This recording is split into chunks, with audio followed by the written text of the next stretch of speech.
Assalamualaikum warahmatullahi wabarakatuh. Perkenalkan nama saya Habibah Amalia Azahra, NIM 196100049. Di sini saya akan menjelaskan istilah-istilah dari analisis fungsional, dari mata kuliah analisis fungsional dalam rangka memenuhi ujian akhir semester saya. Jadi di sini saya diminta untuk memberikan 4 penjelasan. Yang pertama terkait ruang bernorma. Yang kedua, terkait ruang Banach. Yang ketiga, terkait ruang Hilbert. Semakin jelek misalnya. Yang keempat, terkait penggunaan ketidaksamaan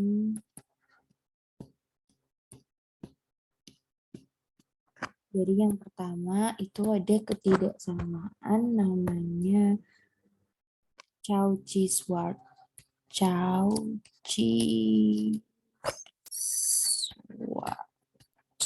Gimana ya?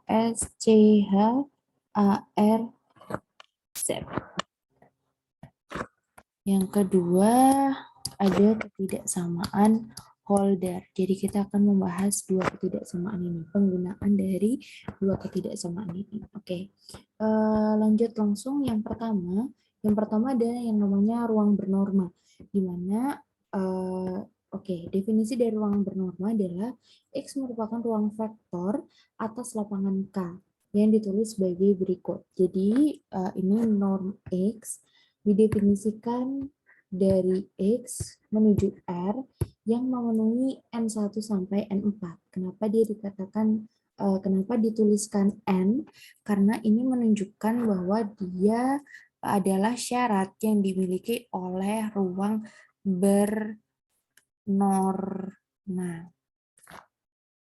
Oke, di N yang pertama, itu syarat yang pertama adalah norm X itu kurang dari, norm X itu lebih dari sama dengan 0. Syarat yang kedua, norm X itu sama dengan 0 jika dan hanya jika X sama dengan 0. Dan syarat yang ketiga, norm dari alpha X sama dengan mutlak dari alpha, bilangan asli alpha, norm X. Dan syarat yang terakhir adalah norm dari X plus Y itu kurang dari norm X plus norm Y. Dengan XY, setiap XY itu elemen di X yang ruang vektor ya. Dan alfa itu elemen dari K. Gitu. Oke, ruang bernorma ini memiliki dua sifat, yaitu lengkap atau tidak lengkap.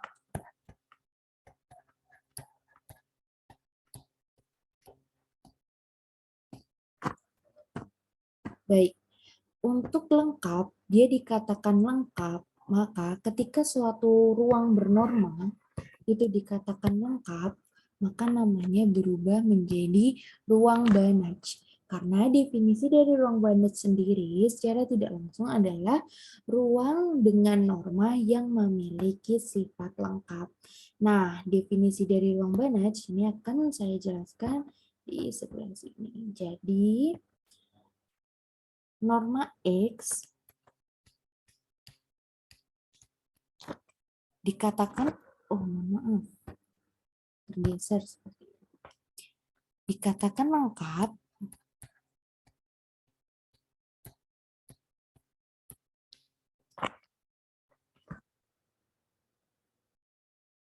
terhadap norm X, terhadap sebuah norm dengan DXY, jarak dari XY itu sama dengan norm X min Y. Nah, X tadi merupakan ruang metrik lengkap. Metrik lengkap jika untuk setiap xn ini merupakan itu ya, barisan Cauchy di X dengan sifat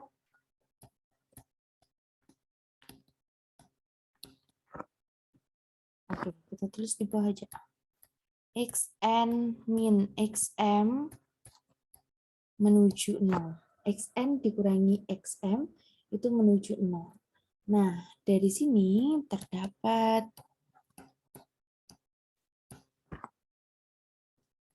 X elemen X sehingga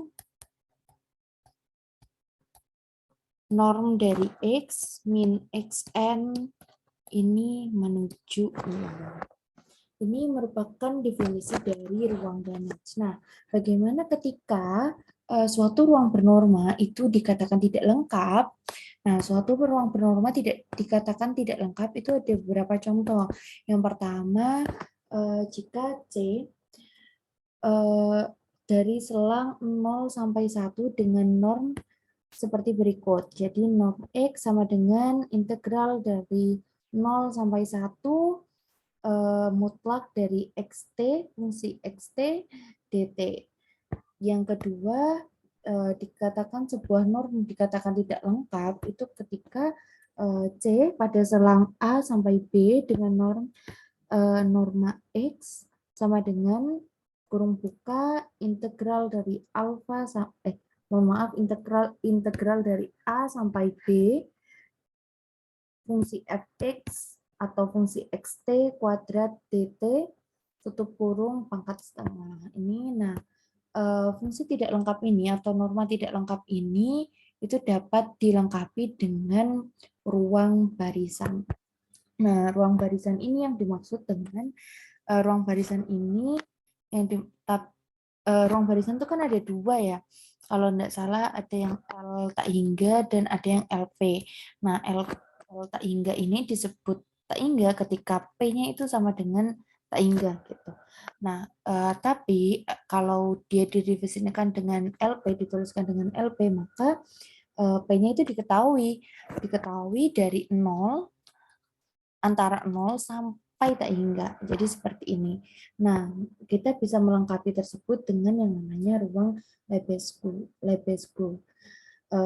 Yaitu ruang Banach yang tadi yang berisi dengan fungsi-fungsi bilangan real yang kontinu di selang A sampai B dengan bisa dituliskan sebagai berikut. Jadi ini adalah rumusan ruang Banach yang nantinya bisa melengkapi bilangan ruang bernorma yang tidak lengkap tadi menjadi ruang lengkap seperti itu. Baik, selanjutnya kita akan membahas sedikit terkait matriks yang diinduksi dari norm. Jadi matriks yang sebelumnya di bab sebelumnya kita dapat itu kan memiliki banyak syarat ya. Ada 4 syarat juga. Yang pertama DXY elemen R, DXY harus kurang dari tak hingga, DXY harus lebih dari sama dengan 0. Yang syarat kedua DXY sama dengan 0 jika dan hanya jika X sama dengan Y. Yang syarat ketiga, matriks syarat yang ketiga yaitu DXY sama dengan DYX, artinya jarak dari Y, maaf, jarak dari D, jarak dari X ke Y itu sama dengan jarak dari Y ke X. Oke. Yang syarat yang keempat itu menunjukkan bahwa DXY itu lebih dari sama dengan DXZ plus DZY gitu. Jadi gini ya, misalkan gini. aku punya X sampai Y gitu ya, kotak A sampai B gitu. Ketika kita ambil tengah-tengah C, katakanlah ya, C ini adalah Z. Nah, kita bisa menjumlahkan ini. Gitu. Ini misalkan A kecil lah, ditambah B kecil gitu kan. Nah, maka AB, jarak ke AB ini sama dengan jarak dari tadi yang, mohon maaf, jarak dari AB ya. Ini kalau dihapus gimana caranya? Jarak dari X ke Y, nah ini sama dengan DXZ. Nah, ini kita ke XZ dulu, terus baru ditambah dengan DZY, ya kan? Kita ke Z dulu, baru Y. Nah, ini tuh konsepnya itu matriks yang diinduksi dari norm, itu konsepnya sama, hampir sama, bahkan sama persis. Oke, kita pindahkan dulu kotaknya untuk menuliskan ini. Kita pakai pulpen apa ya? Oh, kotaknya aja yang diubah warna sepertinya agar warnanya terlihat. Oke. Oke, diubah menjadi warna kuning. Kuning. Oh, tidak terlalu mencolok sepertinya. Oke, kita ubah jadi warna pink, lebih soft, lebih lembut. Oke, kita mulai kita tuliskan. Misalkan, kita misalkan dulu ya. Misalkan, oh, maaf. Oke, misalkan norm yang didefinisikan dari X menuju R yang dapat dituliskan, astagfirullahaladzim, ini papan tulisnya bergerak, yang dapat dituliskan dari seperti berikut. Nah, ini didapatkan matriks yang didefinisikan oleh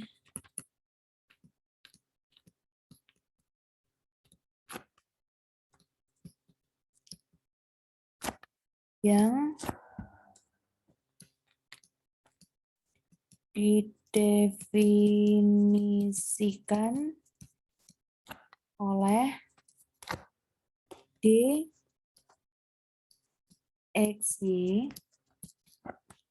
ini sama dengan norm X min Y dengan XY-nya itu elemen dari X.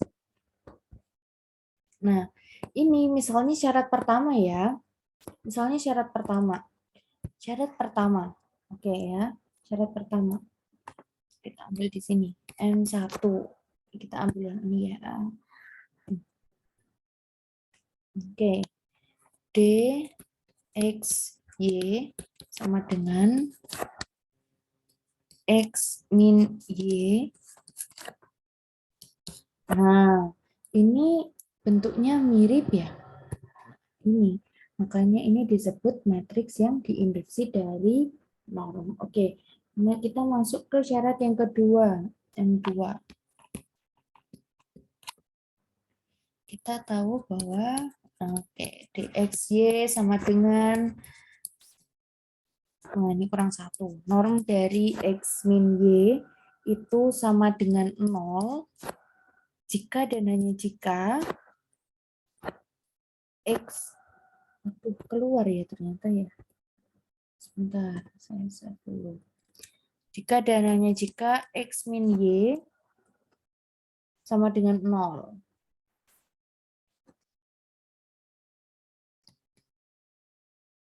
Nah, maka ini nanti ketemu X sama dengan Y. Sama ya. Sama ini ya. Nah, kita kan kalau ini tahu gini. Kalau M2. Kita ambil M2 di sini. Kita tahu kalau X min Y ini sama dengan 0, ya kan?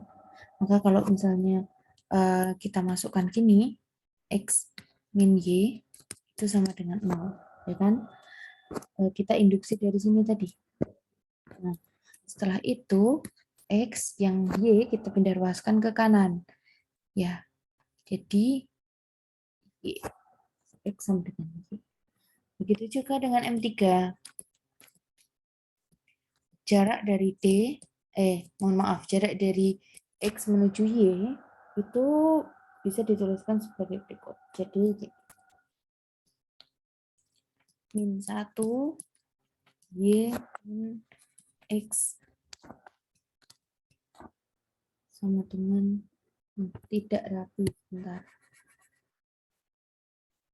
Bentar, saya hapus.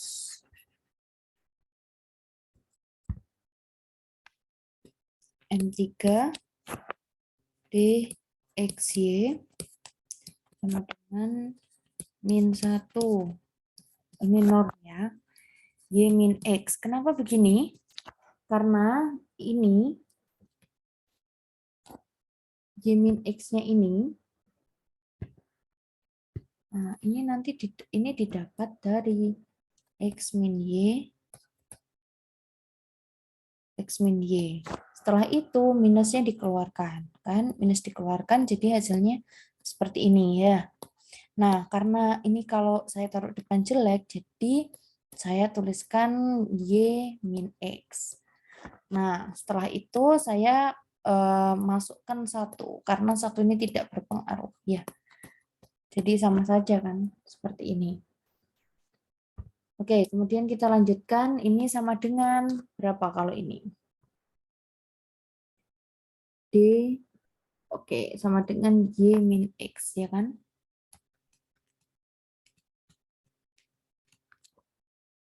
Sama dengan M3.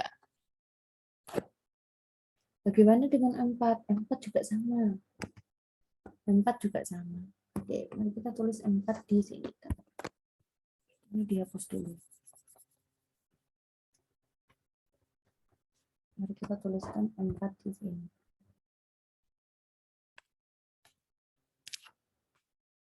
M4 sama dengan, oh mohon maaf, D, X, Y. Sepertinya agak error. Tapi tidak apa-apa. Sama dengan X min Z, kita hadirkan Z ya. Plus ditambah Z min Y. Dengan konsep yang sama. Dengan konsep yang sama.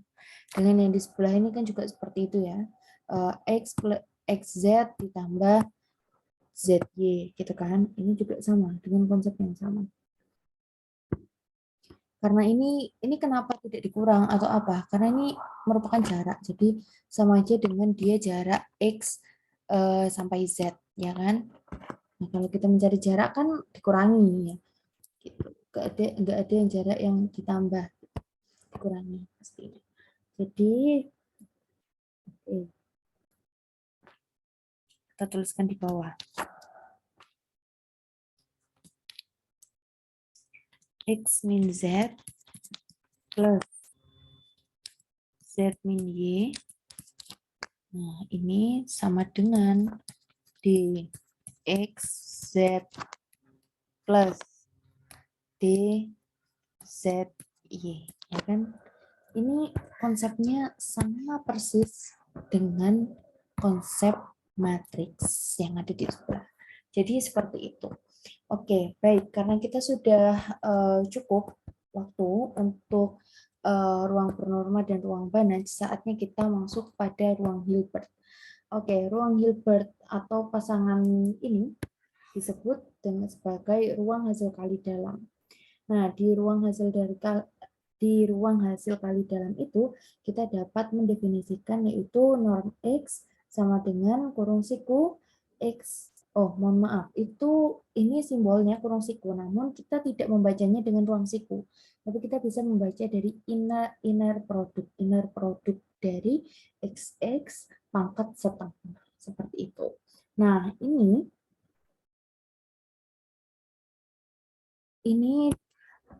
dia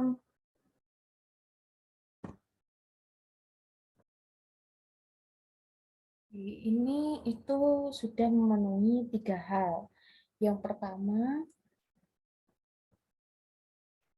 3 hal. 1, 2, 3. Yang pertama, untuk setiap X ini norm X itu 0. Oke. Untuk selanjutnya, persyarat yang kedua itu norm X sama dengan 0 itu jika dan hanya jika X sama dengan 0. Dan yang ketiga juga diketahui bahwa alfa X, norm alfa X itu sama dengan mutlak dari alfa itu sendiri, norm X. Nah, untuk setiap alfa elemen dari C atau elemen dari K dan X itu elemen dari H atau ruang Hilbert itu tadi. Nah, dari ruang Hilbert itu kita bisa menemukan ketidaksamaan atau kita bisa menuliskan ketidaksamaan Cauchy-Schwarz gitu. Oke, kita mau ketidaksamaan Cauchy-Schwarz. Jadi dalam satu teoremanya itu disebutkan bahwa untuk setiap XY elemen H itu berlaku mutlak dari inner product XY kurang dari sama dengan norm X norm Y. Nah, ini yang pertama kita akan buktikan ini ya. Kalau di sini nanti kita akan membuktikan ini dengan ini lupa nih, berarti belum ditulis. Dengan norm X itu sama dengan 0 dan norm Y itu sama dengan 0 juga. Nah, ini kita akan buktikan misalkan kita tarik garis ini untuk pembuktian ini. Misalkan hapus. Oke, misalkan X itu sama dengan Y, maka kita dapat tuliskan seperti ini ya. Nah, ini sama dengan norm dari X. Salah. Norm X dikuadratkan. Nah, dari sini kita akan ketemu, kita nanti mulai substitusi dengan X ini tadi ya. Jadi kita tahu bahwa norm X dikuadratkan artinya norm X itu dikalikan dengan norm X juga. Nah, salah satu sisinya kita ganti dengan Y. Oh, mohon maaf. Salah. Jadi gini. Kita tahu bahwa norm X ini sama dengan norm X kuadrat, ya kan? Kita tahu dari yang atas itu. Nah, kita definisikan ini, kemudian kita masukkan nilai Y. Jadi ini kan norm X dikalikan norm Y, ini norm X dikalikan norm X. Maka kita nanti ketemu norm X kuadrat. Nah, ini kan sama ya. Nah, kemudian jika X-nya itu tidak sama dengan 0 dan X, Y itu tidak sama dengan 0 juga, maka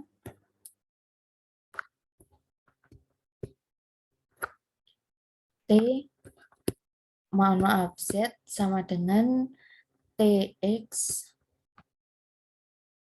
plus Y. Nah, sehingga kita dapatkan, wah ini terpotong ini. Sehingga kita dapatkan Z ini lebih dari sama dengan 0. Nah, Z ini dimasukkan dari yang bilangan ini tadi. Substitusi TX plus Y, TX plus Y. Oke, kita ketemu ini. Setelah itu kita kalikan biasa. Jadi ini perkaliannya kalau dari saya sendiri itu kalikannya seperti ini, lebih mudah agar kita lebih mudah paham ya. Ini misalkan ditarik sini ya. Kita pakai pulpen merah aja untuk menandai ini. Jadi misal gini, tx plus y, tx plus y. Kita tahu kalau tx plus y itu sama dengan tx plus y kuadrat kan? X dikuadratkan, maka kalau kayak gini itu sama dengan rumusnya A plus B dikuadratkan. Jadi bisa langsung kita tuliskan dengan dx kuadrat x kuadrat plus 2 dxy plus y kuadrat ya. Seperti ini. Namun akan tapi karena kita punya cara-cara tertentu, maka kita tidak bisa menuliskannya sembarangan gitu ya kan. Oke, maka kita tulis seperti ini. Kita kembalikan, kita tulis seperti ini. T kuadrat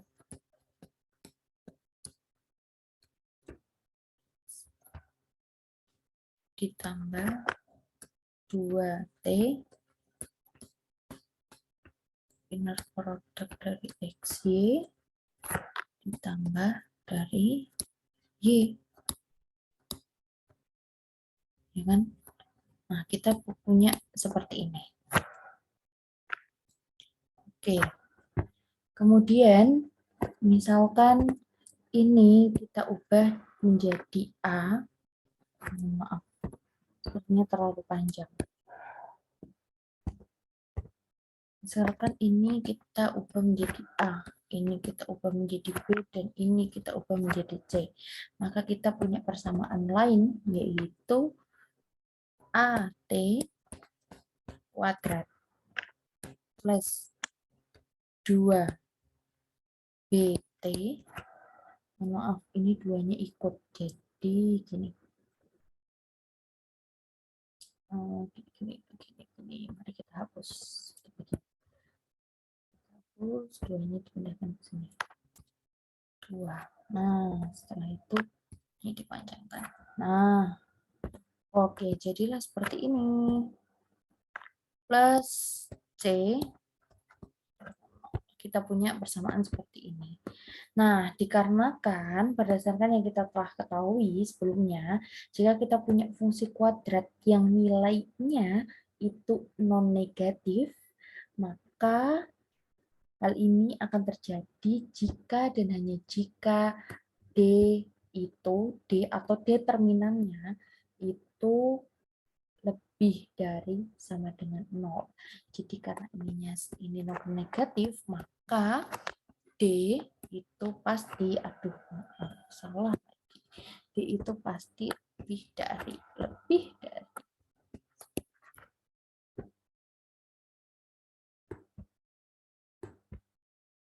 Mohon maaf, ini D kurang dari sama dengan 0.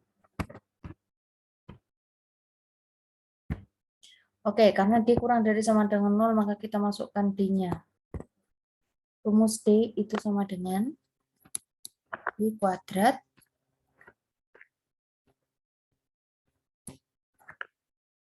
min 4AC. Ini harus kurang dari sama dengan 0. Oke, kita masukkanlah ini B. B berapa tadi? Berarti 2X Y kuadrat min 4 dikali 0. Apa inner product dari sini? Y, Y. Oke, ini kurang dari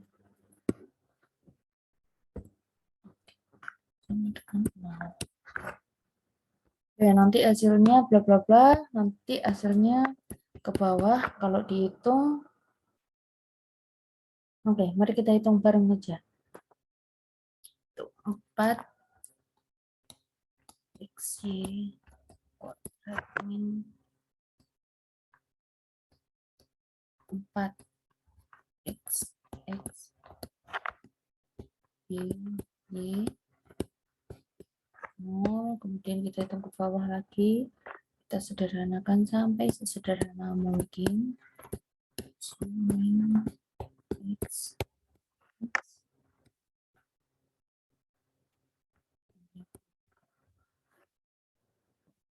Ini ya, rapi nih.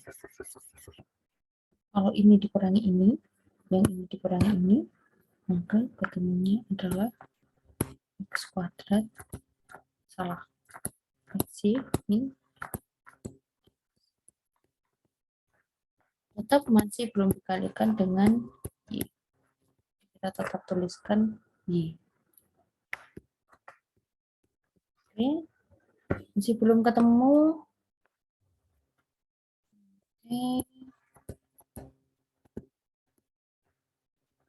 Oke, karena ini dan ini kita bisa tuliskan ini, kita bisa tuliskan dengan mod X kuadrat Y kuadrat. Maka kita tuliskan hal tersebut di sini. Ini dikurangi X kuadrat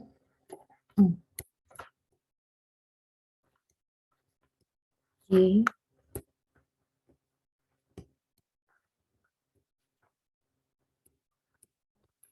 baterainya mau habis. Belum selesai sampai sini, masih kita lanjutkan. Kemudian baru kita ketemulah, kita tinggalkan ini XY, tetap kita taruh di sisi kiri ya. Yang ini dipindah ruaskan di X.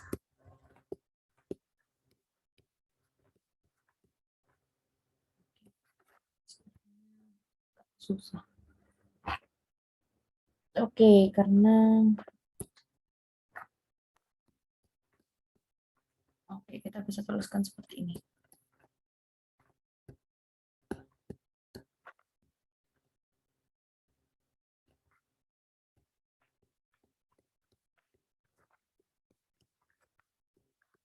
Di PDF lebih mudah ini seperti ini. Maaf, ini karena sudah dimutlakkan yang sebelah kiri, maka ini tidak perlu ada yang namanya pangkat 2. Karena ini sebelah kiri, ini sudah bersifat mutlak. Nah, ini sudah penyelesaian dari ketidaksamaan Cauchy-Schwarz. Jadi nilai ini sudah sama dengan nilai yang atasnya, maka ini sudah terbukti. Nah, sudah sama dengan nilai yang atasnya, jadi ini sudah terbukti. Oke, berikutnya ketaksamaan Holder. Ketaksamaan Holder ini juga menjadi penutup untuk kita. Sebenarnya saya belum menemukan persamaan Holder atau pemakaian ketaksamaan Holder lain. Namun saya menemukan pada tugas saya di salah satu di mata kuliah yang saya tempuh ini. Jadi ini merupakan ketidaksamaan Holder atau ketaksamaan Holder. Sebentar, saya screen. Oke, mungkin di sini sudah terlihat PDF saya, tugas saya. Jadi ketaksamaan Holder di sini itu untuk penyelesaian M4. Jadi kita kan punya untuk membuktikan sesuatu, kita kan punya M1, M2, M3 dan M4 gitu kan.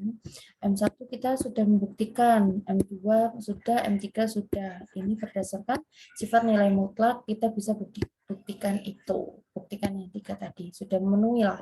Nah, kemudian M4 ini, M4 yang didefinisikan oleh DXY sama dengan DXZ plus DZY ini tadi belum bisa dibuktikan gitu. Oleh karena itu kita perlu membuktikannya dengan cara 4 tahap yang diajarkan oleh dosen saya. Yang pertama ada ketaksamaan Young, yang kedua ketaksamaan Holder, ketiga ketaksamaan Cauchy-Schwarz. Mungkin saya ubah ininya ya, karena warnanya sama. Nah, selanjutnya yang terakhir ada kesamaan Minkowski mungkin. Nah, kesamaan Young ini kita lewati ya, mungkin karena tidak berkaitan dengan apa yang saya nanti jelaskan seperti itu. Kesamaan Young, terus setelahnya kesamaan Holder. Jadi misalkan kita punya eta J dan mu J itu adalah dua barisan yang memenuhi ini. Nah, ini kita sebutlah dengan persamaan 3 ya. Kita substitusikan alfa sama dengan eta J, eta tilde J, dan beta itu sama dengan mu tilde J pada kesamaan yang. Maka diperoleh kesamaan yang tadi ya. Maka diperoleh seperti ini, persamaan baru seperti ini. Nah, soal pertidaksamaan terakhir itu dijumlahkan untuk semua J dari 1 hingga tak hingga, maka kita harus menjumlahkan ini.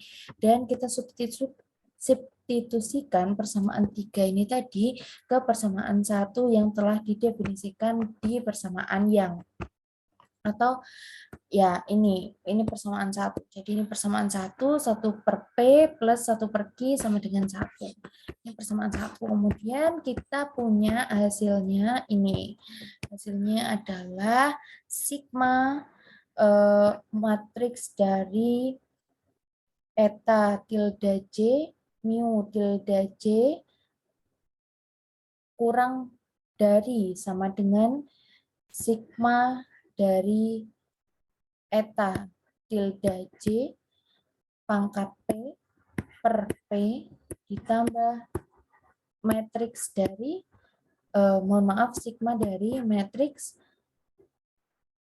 mu J per Q. Ini sama dengan 1 per P plus 1 plus per Q sama dengan 1. Nah, ini tadi kita dapat dari persamaan yang ya.